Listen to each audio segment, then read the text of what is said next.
Thank you, Mr. General Evaluator, fellow Toastmasters, and especially you, Herb.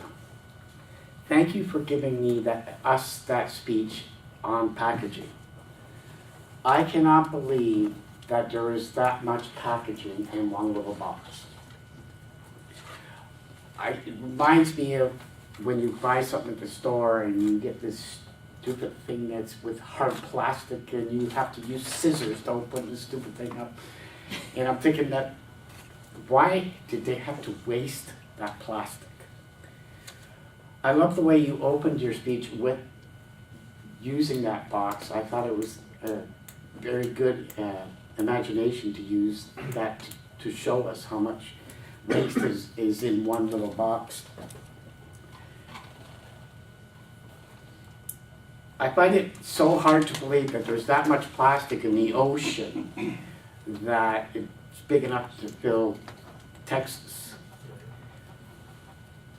I felt in your speech you transitioned very well from one story to the next. Your stories seem to blend together, and you used good stats and stuff and so on your stories. You had great eye contact with the audience, even though you had the notes, but you were still looking at the audience more than you were looking at your notes.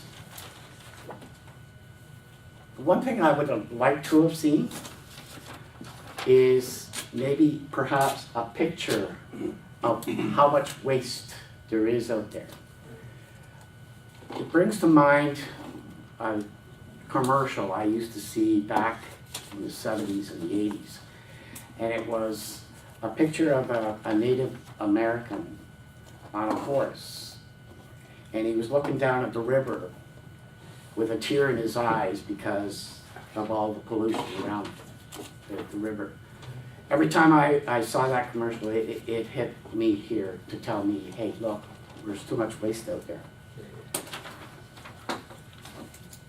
The only other recommendation I would recommend is possibly that you use cue cards rather than full-size paper, so that you're not necessarily flipping the paper, that you can just quietly go like this and move over cue cards. I felt that you closed your speech off really well, and I thank you very much for that speech, and looking forward to your next speech. Thank you very much.